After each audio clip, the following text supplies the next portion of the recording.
बहुत समय की बात है। मुल्क के शाम पर एक बादशाह हुकूमत करता था। बादशाह बड़ा रहम दिल और इंसाफ पसंद था। यही वजह थी कि रियाया उससे बहुत खुश थी। बादशाह को रंग बिरंगे पेड़ और फूलों के पौधे इकट्ठा करने का बहुत शौक था। उसने अपने महल के साथ एक बहुत बड़ा बाग बनवा रखा था, जिसमें दूर दराज के मुल्कों से मंगवाए पेड़ और पौधे मौजूद थे। बादशाह रोजाना बाग की सैर करता और खुश होता। एक रात बादशाह सो रहा था कि उसने अजीब सा ख्वाब देखा। उसने देखा कि आसमान से 4 खूबसूरत परियां उतरीं और जमीन पर टहलने लगीं। फिर एक परी ने दोनों हाथ हवा में लहराए और पेड़ का तना बन गई। यह तना सोने का था। अब दूसरी परी ने हाथ लहराए और वह पेड़ की शाखें बन गई। ये शाखें चांदी की थीं। तीसरी परी ने भी ऐसा ही किया और पत्तों का रूप ले लिया। पत्ते हीरे जवाहरात के थे। तीनों परियों की जगह अब एक बेहद खूबसूरत पेड़ खड़ा था, जिसके हीरे के पत्ते आपस में टकराते तो बड़ी दिलकश आवाज पैदा होती। अब चौथी परी की बारी थी। उसने हाथ लहराए और सुनहरी सेब बनकर शाखों से लटकने लगी। उस वक्त तवे की तरह काला एक कौवा नजर आया और पेड़ पर बैठकर अपनी भारी आवाज में गाने लगा। गाना गाते गाते वह सुनहरा सेब खाता जा रहा था और उस शाख पर फुदक फुदक कर नाच रहा था। उसी समय बादशाह की आंख खुल गई। बादशाह की नींद अब उड़ चुकी थी। वह बेचैनी से ख्वाबगाह में टहलने लगा। उसके दिल में यह ख्वाहिश बड़ी शिद्दत से पैदा हुई कि ऐसा अजीब और खूबसूरत पेड़ उसके बाग में होना चाहिए। सुबह हुई तो बादशाह ने शाही ज्योतिषी को बुलाया और अपना ख्वाब सुनाकर पूछा, आखिर वो कैसी परियां थीं, कहां से आई थीं और मैं उन्हें किस तरह हासिल कर सकता हूं, और इतने खूबसूरत पेड़ पर बैठने वाला काला कौवा क्या था। ज्योतिषी ने फौरन हिसाब लगाया और बोला, जहां पनाह का इकबाल बुलंद हो, गैब का इल्म तो खुदा ही जानता है, मगर उसने मुझे जो ज्ञान अता किया है उसके मुताबिक वो परियां कोह ए काफ के एक जालिम जादूगर की कैद में है। उसका नाम ढमाढम जादूगर है। आपने पेड़ पर जो काला कौवा देखा था वह ढमाढम जादूगर ही था। उसे मारकर परियों को हासिल किया जा सकता है। बादशाह ने फौरन ऐलान करवा दिया कि जो भी कोहे काफ जाकर ढमाढम जादूगर को मारकर 4 परियां आजाद कराकर लाएगा, उसे आधी सल्तनत दे दी जाएगी। सल्तनत के लालच में बहुत से नौजवान गए, मगर ढमाढम से बच न सके। बादशाह के वजीर का एक बेटा था, जिसे बादशाह अपने बेटों की तरह चाहता था। वह बड़ा बहादुर, सच्चा और रहमदिल इंसान था। जब उसने बादशाह को उदास देखा तो कोह ए काफ जाने का इरादा किया और एक रात महल से निकल पड़ा। वजीरजादे को कुछ मालूम न था कि कोह ए काफ किधर है। वह तो खुदा के भरोसे पर निकल पड़ा था, और जो लोग खुदा पर भरोसा रखते हैं और उससे मदद मांगते हैं, खुदा उनकी मदद जरूर करता है। वजीरजादा जंगल से गुजर रहा था कि उसने एक बहुत ही घायल व्यक्ति को देखा, जो झाड़ियों में पड़ा हाय हाय कर रहा था। वह बुरी तरह लहूलुहान था। वजीरजादे ने उसे उठाकर एक छायादार पेड़ के नीचे ले आया, उसे अपनी छागल से पानी पिलाया और झक्म धोकर पट्टी बांध दी। उस व्यक्ति ने बताया कि वह एक सौदागर है, जिसे डाकुओं ने दौलत छीन कर घायल कर दिया और यहां फेंक गए हैं। उसके बाद उस व्यक्ति ने पूछा, ऐ नेकदिल इंसान, तुम इस भयानक जंगल में क्या कर रहे हो? वजीरजादे ने उसे सारी बात बता दी तो वह कहने लगा, मैं तुम्हारी ओर तो कोई मदद नहीं कर सकता, मगर मुझे एक मंत्र आता है जिससे इंसान जानवरों और परिंदों की बोलियां समझ सकता है। मैं वह मंत्र तुम्हें बता देता हूं, शायद यह तुम्हारे किसी काम आ सके। सौदागर ने वजीरजादे को मंत्र बताया और चल दिया। वजीरजादा आगे बढ़ने लगा। एक दरिया के पास से गुजरते हुए उसने 2 मछलियों को किनारे पर तड़पते देखा, जो जाने किस तरह पानी से निकलकर यहां आ गिरी थीं। एक मछली ने वजीरजादे को देखकर कहा, आए इंसान, हमें दोबारा पानी में डाल दे वरना हम मर जाएंगे। दूसरी मछली बोली, कैसी बातें करती हो, ये आदमजाद हमारी जबान किस तरह समझ सकता है, और वैसे भी इंसान तो हमें भून कर खा जाते हैं। वजीरजादा उनकी बातें समझ रहा था। उसने दोनों मछलियों को उठाया और झील में फेंक दिया। मछलियों ने पानी में गोता लगाया, फिर सिर उठाया और बोली, हम हमेशा तुम्हें याद रखेंगी।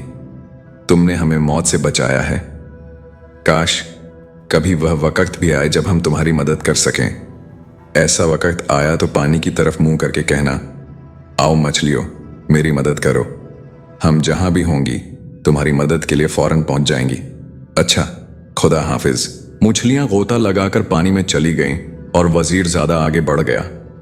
कुछ आगे जाकर उसने चीवंटियों की एक लंबी कतार देखी। इसी वक्त उसे चीवंटी मलका की आवाज सुनाई दी। काश ये इंसान उस रास्ते से हट जाए, वरना उसके पांव तले आकर मेरी राया की बहुत बड़ी तादाद हिलाक हो जाएगी। वजीरजादे ने यह सुना तो दूसरे रास्ते की तरफ मड़ गया। चिवंटियों की मुल्का चलाई। मैं हमेशा तुम्हें याद रखूंगी, अगर कभी मेरी मदद की जरूरत पड़ी तो मुझे पुकार लेना। वजीरजादा चला जा रहा था कि उसे मदद मदद की बारीक सी आवाज सुनाई दी। उसने उधर उधर देखा, कोई न था मगर मदद मदद की आवाज आ रही थी। वजीरजादे ने कान लगा के सुना तो मालूम हुआ कि यह आवाज सामने वाली झाड़ियों में से आ रही थी। वो इस तरफ बढ़ा तो देखा कि एक बोना इंसान झाड़ियों में फंसा हुआ है। ये बोना इंसानी अंगूठे के बराबर था। वजीरजादे ने उसे उठाकर हथेली पर रख लिया। वह बोला, मैं इस जंगल के बौनों का बादशाह हूं। मेरी सल्तनत एक पेड़ के नीचे स्थित गुफा में है। आज मैं गुफा से बाहर निकलकर सैर कर रहा था कि एक चील ने झपट्टा मारा और मुझे अपने पंजों में दबोच कर उड़ चली। मैंने शोर मचाया तो चील घबराकर मुझे छोड़ गई और मैं इन झाड़ियों में आ गिरा। मैं यहां से खुद नहीं निकल सकता था। शुक्र है कि तुम आ गए और मेरी मदद की। क्या मैं तुम्हारे किसी काम आ सकता हूं? वजीरजादे ने उसे बात बताई तो वह कहने लगा, उस ढमाढम की ऐसी तैसी, मैं तुम्हें एक चादर दूंगा। इस चादर की खासियत यह है कि इसे ओढ़ लिया जाए तो इंसान सबकी नजरों से ओझल हो जाता है। ये कई सौ साल से हमारे शाही खानदान की मिल्कियत है। आओ मेरे साथ चलो। वजीरजादा चल पड़ा। वे एक घने पेड़ के नीचे पहुंचे तो बौना बादशाह अपनी सल्तनत में चला गया और जब वापस आया तो उसके साथ कई बौने थे जिन्होंने तिलिस्मी चादर उठा रखी थी। यह चादर रुमाल के बराबर थी। वजीरजादे ने उसे लेकर जेब में रख लिया। बौने बादशाह ने ही उसे कोह-ए-कफ का पता बताया। मंजिल पर मंजिल तय करता, मुश्किलों का सामना करता हुआ वजीरजादा कोह-ए-कफ जा पहुंचा। यहाँ एक अजीम व शान महल था जिसके सामने 2 जिन पहरा दे रहे थे। वजीरजादे ने फौरन बौनों वाली चादर सर पर रख ली ताकि जिन उसे देख न सके और वह इत्मीनान से महल में दाखिल हो गया। ये ढमाढम जादूगर का महल था। ज्यों ही वजीरजादा महल में दाखिल हुआ, जादू की मीना बोलने लगी, ढमाढम होशियार खबरदार, महल में बाहर का कोई आदमी घुस आया है, खबरदार खबरदार। ढम ढम उस वक्त पलंग पर सो रहा था। घबरा कर उठ बैठा, तुरंत सामने वाली दीवार पर फूंक मारी। दीवार पर एक खोपड़ी की तस्वीर उभर आई जिसके मुंह से लाल जीभ लटक रही थी। ढम ढम चिल्लाया, महल में घुस आया है। वो पहरेदार जिनों से किस तरह बच गया। मुकद्दस खोपड़ी की जबान हली और आवाज आई, ढुमाढम, वो तो मुझे भी नजर नहीं आ रहा। मैं उसकी बो सौंग रही हूं। वो कोई आदमजाद है मगर उसके पास कोई प्रासरार ताकत है, तभी तो वो मुझे नजर नहीं आ रहा। ढमाढम जादूगर ने अपने गंजे सर पर थप्पड़ मारा, इछलकर छत को हाथ लगाया और काराबाजी खाकर बोला, मैं उसे तबाह व बर्बाद कर दूंगा। वो मेरी ताकत का मुकाबला नहीं कर सकता। इतनी देर में वजीरजादा जादूगर के कमरे में दाखिल हो चुका था। जादूगर कोई मंत्र पढ़ने में मशगूल था। वजीरजादे ने देखा कि पास ही कई पिंजरे पड़े हैं जिनमें चूहे, मेंढक और खरगोश बंद थे। शायद जादूगर उनका खून जादू बनाने में इस्तेमाल करता था। वजीरजादे ने चुपके से आगे बढ़कर एक पिंजरा खोला और एक चूहा पकड़ लिया। आगे बढ़कर जादूगर के चमकते सिर पर एक जोरदार थप्पड़ लगाया। जादूगर बौखलाकर इधर उधर देखने लगा। उसी वक्त वजीरजादे ने चूहा जादूगर की कमीज में डाल दिया। चूहा कमीज में उछलने कूदने लगा। जादूगर बौखलाकर घबरा गया और उसके मुंह से अजीब और गरीब आवाजें निकलने लगीं, जैसे कुत्ता और बिल्ली लड़ रहे हों। इधर वजीरजादे ने थप्पड़ों की बारिश कर दी। ऊपर से थप्पड़, नीचे चूहे का नाच। जादूगर की समझ में नहीं आ रहा था कि वो क्या करे। वो सब मंत्र वंत्र भूल गया और बड़ी तरह उछलता हुआ हाय हाय कर रहा था। जादूगर के चीले चांटे आवाजें सुनकर भागे आए और अपने उस्ताद का ये हशर देखकर उनकी आंखें हैरत से फुटने लगें। वजीरजादे ने डरावनी आवाज बनाकर कहा, सब भाग जाओ वरना मैं तुम्हारी चटनी बना दूंगा। हा हा हा, हे हा हा हा। जादूगर के चेलों ने जब यह भयानक आवाज सुनी तो उनके हाथ पांव फूल गए कि जिस बला ने उनके उस्ताद का यह हाल कर दिया है वह तो उन्हें कच्चा चबा जाएगी। वे सर पर हाथ रखकर भाग निकले। इस दौरान चूहा जादूगर की कमीज से निकलकर नीचे गिर गया था, लेकिन थप्पड़ गंजे सिर पर लगातार पड़ रहे थे। अब वजीरजादे ने खंजर निकालकर जादूगर के सीने में घोंप दिया। जादूगर के गले से जोरदार चीख निकली और वह तड़प तड़प कर हलाक हो गया। चारों परियां अब आजाद हो चुकी थीं। शहजादे ने तल्स्मी चादर सर से उतारी और उनके सामने जाहिर हो गया।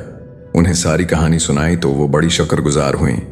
पहली परी ने कहा, आए आदमजाद, हम पर तेरा एहसान है, लेकिन हम उस वक्त तक तेरे साथ नहीं जा सकते जब तक तुम हमारी 2 शर्तें पूरी न कर दो।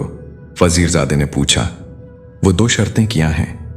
परी ने अपनी अंगली से अंगूठी उतारी और पास बहते दरिया में फेंक कर बोली, पहली शर्त तो ये है कि उसे 24 घंटों के अंदर अंदर पानी में से ढूंढ कर लाओ। हम कल सुबह तुम्हारे पास आएंगी। ये तो नामुमकिन सी बात थी। वजीरजादे दिन भर दरिया में गोते लगा लगा कर अंगूठी तलाश करता रहा, मगर कुछ हाथ ना आया। शाम के वक्त वो थक हार कर दरिया के किनारे उदास बैठा था कि अचानक उसे मछलियों का ख्याल आया। ये वही दरिया था जो जंगल से कुआ काफ के आगे तक बहता था। वजीरजादे ने मछलियों से मदद लेने का फैसला किया और पानी में झुककर बोला, आओ मछलियों, मेरी मदद करो। मछलियों ने पानी में हलचल पैदा की और दोनों मछलियों ने पानी से सर निकाल कर कहा, हम हाजिर हैं, बताओ हम तुम्हारी क्या मदद कर सकती हैं। वजीरजादे ने उन्हें अंगूठी ढूंढने का कहा। मछलियां मिनटों में अंगूठी ले आएं और वजीरजादे के हवाले करके चली गईं। सुबह जब परियां आए तो वजीरजादे ने अंगूठी उन्हें दे दी।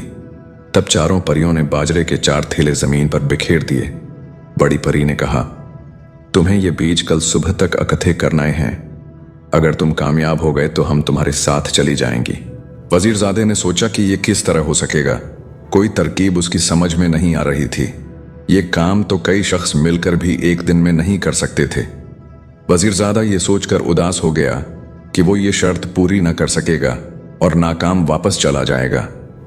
अचानक वजीरजादा उछल पड़ा। उसे चिवंटियों की मलका याद आ गई। वो यकीना अपनी राया के साथ मिलकर ये काम कर सकती थी। वजीरजादे ने जंगल की तरफ मुंह करके कहा, चियोनिटियो, मेरी मदद करो। कुछ ही देर बाद चियोनिटियों की एक बड़ी फौज आती दिखाई दी। उनके आगे मलका चिवंटी थी। उसने कहा, तुमने हमें पुकारा, हम आ गए, बताओ हमारे लिए क्या हुक्म है। वजीरजादे ने कहा, मुझे जमीन पर बिखरे हुए बाजरे के ये बीज इकट्ठे कर दो। अरे ये भी कोई काम है, चियोनिटी मलका ने हंस कर कहा और अपनी तमाम रियाया समेत काम में लग गई। चंद घंटों में उन्होंने बाजरे के तमाम बीज इकट्ठे कर दिए और चली गईं। अगले दिन सूरज तुलुआ हुआ तो चारों परियां आए।